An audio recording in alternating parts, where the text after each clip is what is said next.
안녕하세요. 부어지 김현민 기자입니다. 프리미어리그 3, 4위 간의 경기로 관심을 끌었던 뉴캐슬과 맨유의 경기가 뉴캐슬이 2대0 완승으로 막을 내렸습니다. 이와 함께 3위와 4위 팀의 순위가 뒤바뀌게 됐는데요. 뉴캐슬과 맨유의 프리미어리그 29라운드 경기를 리뷰해 보도록 하겠습니다. 먼저 뉴캐슬의 출전 명단을 확인해 보도록 하겠습니다. 뉴캐슬은 알미론이 3월 15일에 허벅지 부상을 당해서 4월 중순이 지나서야 복귀할 예정입니다. 이로 인해 뉴캐슬은 에이스인 알미론 자리에 제이콥 머피를 선발 출전시켰습니다. 이번엔 맨유의 출전 명단을 확인해 보도록 하겠습니다. 맨유는 카세미로가 사우스햄튼전에 퇴장을 당했죠. 이로 인해 시즌 두 번째 퇴장이어서 4경기 출전 정지 징계를 받았는데요. 이로 인해 카세미로가 두 번째 경기를 결장하게 된 가운데, 왜냐면 플라마고의 FA컵에서 한 경기 결장을 했거든요. 그런 가운데 카세미르의 빈자리는 맥토미니가 선발로 나섰습니다. 양팀의 포메이션을 살펴보면 뉴캐슬은 항상 쓰는 4-3-3 포메이션을 썼습니다. 맨유 역시도 항상 쓰는 4-2-3-1 포메이션을 썼는데요. 일단 뉴캐슬은 이삭을 중심으로 생막시맨과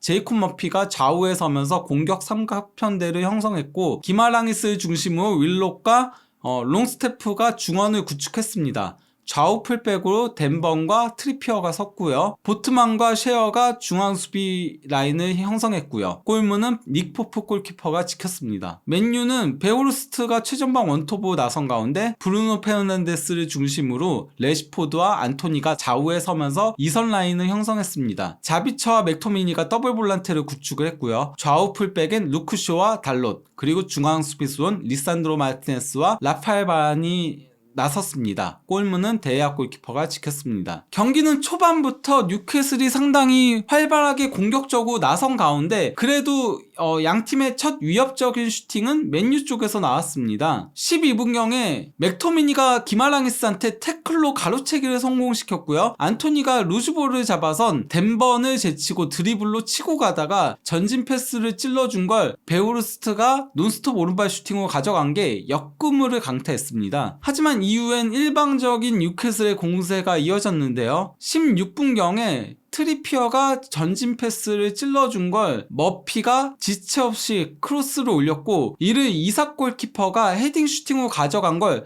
데야 골키퍼가 몸을 날려서 선방을 했고요. 여기서 이제 윌록이 리바운드 슈팅을 가져갔는데 골키퍼 정면을 향했습니다. 하지만 이게 골키퍼 정면을 향했다고 하더라도요, 데야가 자기 몸 맞고 튀어 올라와서 골대 안으로 들어가려고 하는 걸 손을 뻗어서 막아내는 장면이 있었습니다. 데야의 두 번의 멋진 선방이 있었다라고 할 수 있겠죠. 그거 아니었으면은 이른 시간에 실점을 할 뻔했던 맨유였습니다. 이후에도 뉴캐슬의 공세는 이어졌는데요. 38분경에 보트만이 패스를 준 걸 생막시맹이 드리블로 치고 가다가 횡패스를 내줬고, 이를 롱스테프가 강력한 중거리 슈팅으로 가져갔는데요. 이게 골대를 살짝 빗나갔습니다. 그리고 40분경에는 기마랑이스가 롱패스를 준 거를 이삭이 센스 있는 볼 트래핑에 의한 드리블로 이제 치고 가다가 패스를 내줬고, 이를 받은 생막시맹이 빠른 드리블로 치고 가다가 수비 다리 사이로 땅볼 크로스를 준 걸 윌록이 논스톱 슈팅으로 가져간 게 골대를 살짝 넘어갔습니다. 맨유는 42분경에 들어서야 전반전 두 번째 슈팅을 기록할 수 있었습니다. 루크쇼의 코너킥을 안토니가 논스톱 발리 슈팅으로 가져갔으나 이게 골대를 넘어갔죠. 전반전은 말 그대로 뉴캐슬이 압도했습니다. 점유율에서도 52대 48로 소폭으로 앞섰고요. 슈팅 숫자에선 11대2로 5배 이상 많았습니다. 유효 슈팅도 뉴캐슬이 3개를 가져가는 동안 맨유는 단 하나도 없었고요. 빅찬스도 뉴캐슬이 2회를 얻어내는 동안 맨유는 단 한 번도 없었고, 코너킥에서도 3대1로 뉴캐슬이 앞섰고, 당연히 기대 득점에서도 뉴캐슬이 1.72골을 기록하는 동안 맨유는 0.14골이었습니다. 즉 뉴캐슬이 전반에만 2골을 넣을 기회가 있었다는 소리예요. 반면 맨유는 전반전 내내 무기력했다라고 할 수 있겠는데요. 전반전 슈팅이 2번밖에 없었고요. 기대 득점도 0.14골밖에 되지 않았고, 유효 슈팅은 단 하나도 없었는데요. 맨유가 전반전에 단 하나의 유효 슈팅도 기록하지 못한 거는 이번 시즌 테나흐 감독 체제에서 처음 있는 일입니다. 뉴캐슬의 공격을 주도한 선수는 생막시맹이었습니다. 전반전에 드리블 성공률 100%, 그 볼 경합 승률 100%, 그리고 패스 성공률 94%, 그리고 찬스 메이킹도 의외로 독보적인 최다였고요. 그리고 상대 페널티 박스 안에서 4회의 볼 터치를 가져갔고 파울도 한번 얻어냈습니다. 생막시맹이 계속 드리블로 휘저으면서 맨유 수비진을 괴롭혔다라고 할 수 있겠죠. 후반에도 뉴캐슬의 공세는 이어졌습니다. 하프라인 지점에서 패스를 받은 쉐어가 볼을 끌고 올라갔는데 맨유 수비진이 아무도 막지 않았어요. 여기서 약간 좀 카세미루의 공백이 보였다라고 할 수 있죠. 카세미루였다면은 앞선에서 저지해줬을 텐데 아무도 저지하지 않고 중원에서 그냥 프리로 내버려뒀어요. 그러다 보니까 쉐어가 먼 거리에서 과감한 중거리 슈팅을 가져갔는데 이게 골대를 살짝 빗나갔습니다. 이렇듯 경기 내용에서 많이 밀리자 테나흐 감독은 62분경에 안토니와 베호르스트를 빼고 산초와 마르샬을 넣으면서 공격진의 변화를 가져갔습니다. 경기가 잘 안 풀린다는 것을 방증한다라고 할 수 있겠죠. 하지만 맨유의 교체 카드가 무색하게 곧바로 3분 뒤에 뉴캐슬의 선제골이 나왔습니다. 이삭이 상대 그 수비 밀집 지역에서 센스 있는 스루 패스를 찔러준 걸 기마랑이스가 크로스를 올렸고 이를 파포스트 세도에 들어오던 생막시맹이 헤딩 후 떨궈준 걸 윌록이 그대로 헤딩 슈팅 후 가져가면서 선제골을 넣었습니다. 뉴캐슬도 68분경에 머피와 생막시맹을 빼고 앤소니 고든과 조엘링턴을 넣으면서 조금은 더 수비를 강화하는 모습이었습니다. 조엘링턴은 중앙 미드필더 역할을 수행하는 선수니까요. 물론 뭐 측면 공격수도 설 수 있지만요. 이러한 가운데 그 뉴캐슬이 추가골을 넣을 결정적인 기회가 있었습니다. 트리피어가 코너킥을 올려준 걸 조엘링턴이 헤딩 슈팅으로 가져갔는데 이걸 이제 데아 골키퍼가 손을 이렇게 쭉 뻗어가지고 손끝으로 쳐낸 게 골대를 맞고 나왔어요. 이걸 이제 그 골문 앞으로 세도에 들어오던 쉐어가 다시 이제 헤딩 슈팅으로 가져갔는데 다시 한번 골대를 맞췄습니다. 두 차례나 골대 불운이 있었던 뉴캐슬이라고 할 수 있겠죠. 이러한 가운데 뉴캐슬은 79분경에 이삭을 빼고 윌슨을 투입하면서 공격 쪽의 변화를 감행했습니다. 맨유는 83분경에 무려 3장의 교체 카드를 한꺼번에 쓰면서 교체카드 5장을 다 썼는데요. 센터백인 바란과 리산드로는 물론 수비형 미드필더인 맥토미니까지 빼고 또 다른 센터백인 린델레프와 수비형 미드필더인 프레드 그리고 또 이제 측면 공격수인 파쿤도 펠리스트리를 투입하면서 공격을 조금 더 강화했습니다. 이대로 질 순 없다는 거였죠. 동시간에 뉴캐슬 역시에도 윌록을 빼고 뉴캐슬에서 키우는 유망주 미드필더죠. 앤더슨을 교체 투입시켰습니다. 맨유는 공격을 강화했는데 도리어 수비가 이제 약해지면서 위험한 장면들을 더 허용하고 말았는데요. 86분경에 뉴캐슬의 코너킥 공격 상황에서 혼전 상황에서 이제 그 핸더슨이 크로스를 올린 걸 덴버니의 헤딩 슈팅으로 가져갔는데 이게 골대를 살짝 빗나갔습니다. 결국 뉴캐슬이 88분경에 추가골을 넣었습니다. 트리피어가 올린 정교한 프리킥을 윌슨이 타점 높은 헤딩 슈팅으로 골을 넣은 겁니다. 여기서 린델레프가 공중볼 경합에서 밀리는 장면이 있었죠. 이대로 뉴캐슬은 맨유에게 2대0으로 승리를 하면서 맨유를 제치고 3위를 탈환하는 데 성공했습니다. 반면 맨유는 3위에서 4위로 내려앉게 됐는데요. 뉴캐슬이 2대0으로 승리한 거는 2012년 1월 맨유한테 3대0으로 승리한 이후 11년 만에 최다 점수차 승리입니다. 그동안 뉴캐슬이 맨유에게 유난히 약했다는 소리인 거죠. 즉 상당히 의미 있는 승리였다고 할 수 있겠습니다. 단순히 스코어만이 아닌 경기 내용에서 뉴캐슬이 더 큰 스코어로 이길 만한 경기였는데요. 일단 뭐 슈팅 숫자에서 22대 6으로 4배 가까이 더 많았고요. 유효 슈팅도 뉴캐슬이 6회를 기록하는 동안 맨유는 단 하나밖에 없었습니다. 그리고 기대 득점에서도 뉴캐슬이 3.6골로 맨유 0.4골에 크게 앞섰고요. 이거 기대 득점대로 놓고 보면요. 반올림하면은 뉴캐슬이 4대 0으로 이겼어야 되는 경기였다고 할 수 있겠습니다. 코너킥에서도 뉴캐슬이 7대 4로 우위를 점했고요. 당연히 공격 위협 그래프를 놓고 보더라도 뉴캐슬이 시종일관 공격을 주도한 걸 확인할 수 있습니다. 맨유가 공격을 주도한 시점은 아주 그냥 짧은 4번 정도밖에 없었다라고 할 수 있겠죠. 나머지는 뉴캐슬이 시종일관 공격을 했습니다. 뉴캐슬 공격의 중심에는 생막시맹이 있었는데요.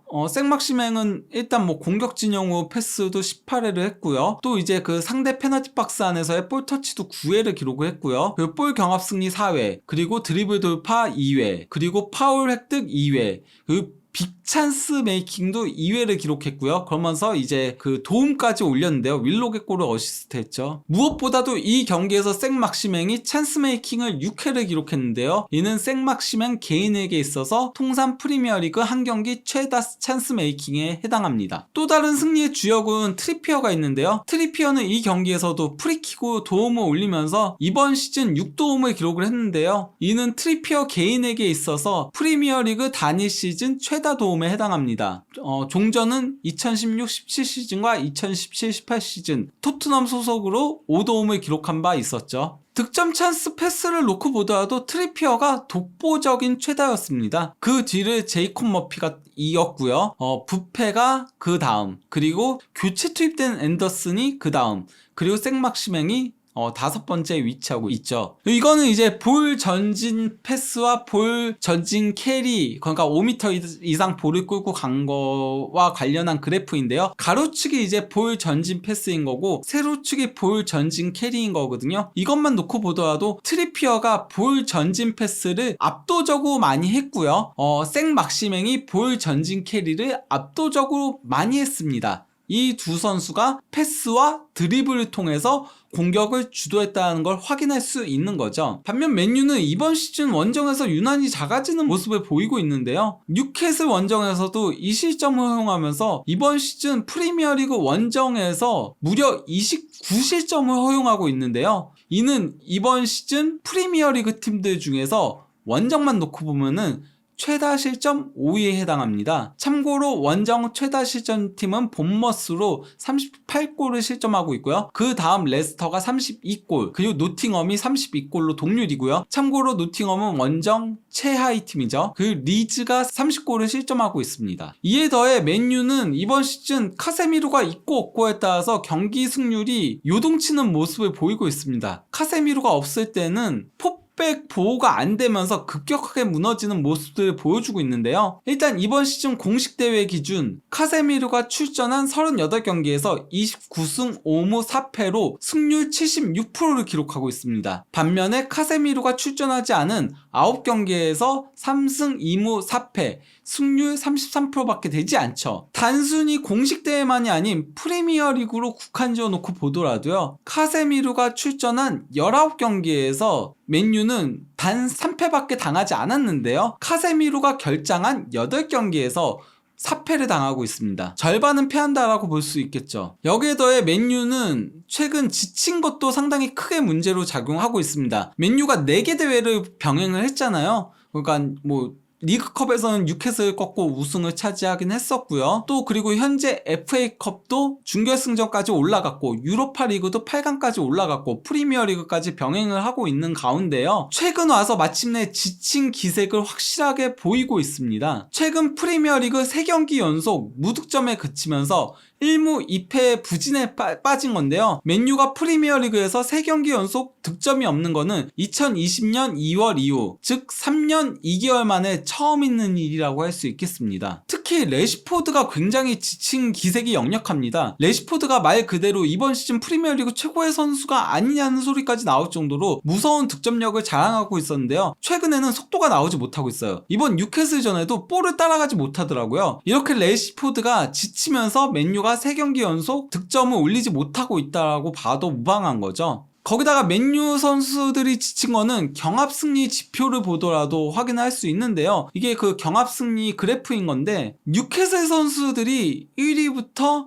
6위까지 도배를 하고 있습니다. 심지어 교체 투입된 앤서니 고든이 2위에 위치하고 있어요. 1위는 롱스테프고 3위는 생맥시맨, 4위는 보트만, 5위는 트리피어, 6위는 윌록, 그리고 리산드로 마르티네스가 7위에 위치하고 있는 겁니다. 그리고 8위가 기마랑이스, 9위가 파비안 쉐어, 그리고 10위가 린델레프인 거고요. 말 그대로 처참하다라고 봐도 무방하죠. 또 맨유 선수들이 지친 거는 이제 하이 턴오버를 보더라도 확인을 할 수 있는데요. 맨유가 그 테나 감독 오고 나서 달라진 부분 중에 하나가 압박이 올라간 거잖아요. 그리고 최전방 공격수들한테도 압박을 많이 지시를 하는데요.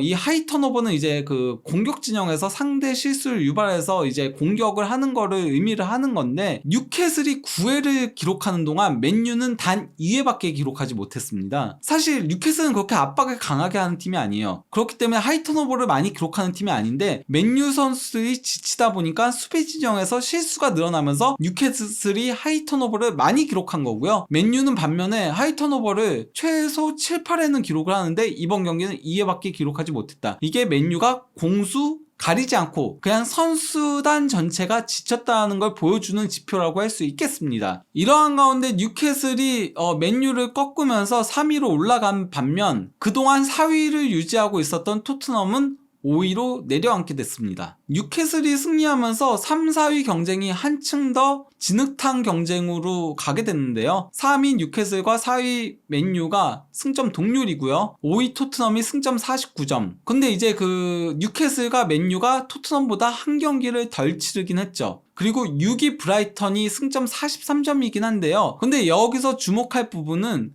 브라이턴이 2경기를 덜 치렀다는 거예요. 즉 브라이턴이 그 치르지 않은 2경기를 모두 승리한다면은 토트넘과 승점 동률인 가운데 골득시에서는 앞서게 되는 거죠. 토트넘이 플러스 12고 브라이턴이 플러스 15니까요. 즉 사실상 3위부터 6위까지는 승점 차가 거의 나지 않는다라고 봐도 무방합니다. 승점 1점 싸움인 거죠. 이러한 가운데 이제 그 뉴캐슬의 잔여 일정을 살펴볼 예정인데요. 나름 수월한 일정들이 기다리고 있다라고 봐도 무방합니다. 다만 원정 3연전이 있다라는 게 다소 걸림돌이긴 하지만요. 웨스트햄 원정을 시작으로 브렌트포드 그리고 에스턴 빌라로 이어지는 원정 3연전을 치른 다음에 토트넘하고의 홈경기가 있고요. 다시 에버턴 원정을 갔다가 사우스햄튼과 아스널을 연달아서 홈에서 만나고 그 다음에 리즈 유나이티드 원정을 치른 다음에 레스터 시티하고의 홈경기를 치르고 나서 첼시하고의 원정 경기를 마지막으로 시즌을 마무리하게 되는데요. 원정 경기가 많다는 불리한 부분은 있긴 하지만요. 그래도 뉴캐슬은 본인들보다 순위가 높은 팀이 별로 없어요. 그나마 까다로운 경기가 토트넘전, 아스널전, 첼시전 그리고 브렌트포드전을 굳이 넣자면 넣을 수 있겠죠. 전체적인 일정은 다른 경쟁팀들보다는 상당히 쉬운 편에 속합니다. 반면 맨유는 죽음의 일정들이 계속 이어지거든요. 지금 그 맨유는 다른 팀들보다 훨씬 많은 경기들을 치러야 돼요. 왜냐면은 그 FA컵과 유로파리그를 병행해야 되기 때문인 건데요. 당장 그 브렌트포드하고의 주중 홈경기를 치른 다음에 에버턴과의 프리미어리그 홈경기 그리고 이제 세비야와 유로파리그 8강 1차전을 치르고 나서 또 이제 노팅엄 포레스트와 원정 경기를 치르고요. 다시 이제 세비야와 유로파리그 8강 2차전을 치른 다음에 그러고 나서 브라이턴과 FA컵 4강전을 치러야 합니다. 첼시하고의 경기가 중간에 있는 거는 연기가 됐거든요. 그리고 이제 토트넘 원정 경기를 치르고 다시 이제 에스턴 빌라하고의 홈 경기 치르고 나서 브라이턴하고의 원정 경기 그리고 웨스트햄 원정 그리고 울버햄튼 홈 그리고 본머스 원정 그리고 풀럼하고의 홈 경기 프리미어리그 잔여 경기에 상대팀들의 면면은 아주 힘들다라고 할 수는 없어요. 그나마 까다로운 게 첼시전과 그 토트넘전과 브라이턴전이라고 할 수 있는 건데요. 문제는 이게 계속 경기들이 연달아서 있다는 데 있습니다. 선수들이 지쳤는데 말이죠. 거기다가 이제 브렌트포드전과 에버턴전은 카세미로 없이 2경기를 더 치러야 돼요. 이것도 맨유에게 있어서는 불리한 지점이라고 할 수 있겠죠. 거기다가 유로파리그와 FA컵에서 더 많이 올라가게 된다면은 또 중간에 경기들이 끼어서 들어가게 될 거고요. 마지막으로 토트넘의 잔여 일정을 살펴보도록 하겠습니다. 토트넘은 죽음의 4월 일정을 앞두고 있습니다. 에버턴 원정 경기를 시작으로 해가지고 브라이턴하고의 홈경기, 본머스하고의 홈경기, 그리고 뉴캐슬 원정에 이어서 맨유하고의 홈경기, 그리고 또 이제 리버풀 원정 경기까지 치르게 되는데요. 여기까지는 에버턴전과 본머스전을 제외하면은 브라이턴, 뉴캐슬, 맨유, 리버풀까지 현재 3, 4위 자리를 놓고 경쟁하는 팀들하고의 승점 6점짜리 경기들을 치러야죠. 다만 이 일정을 잘 넘어선다면은 이후에는 팰리스, 빌라, 브렌트포드, 리즈로 이어지는 다소 수월한 일정이 기다리고 있습니다. 즉 토트넘은 당장에 있을 에버튼하고의 원정 경기에서 무조건 승리해야 합니다. 그러면서 상승세를 이어가서 브라이턴전, 본머스전을 잘 넘어가야지 이후에 있을 뉴캐슬, 맨유, 리버풀로 이어지는 죽음의 일정을 유리하게 끌어갈 수 있을 것으로 보입니다. 시즌 막바지에 갈수록 현재 그 3, 4위 경쟁이 상당히 치열하게 전개되고 있는데요. 앞으로도 이 3, 4위 경쟁이 어떻게 치열하게 전개될지 한준TV와 함께 살펴보시기 바랍니다. 감사합니다.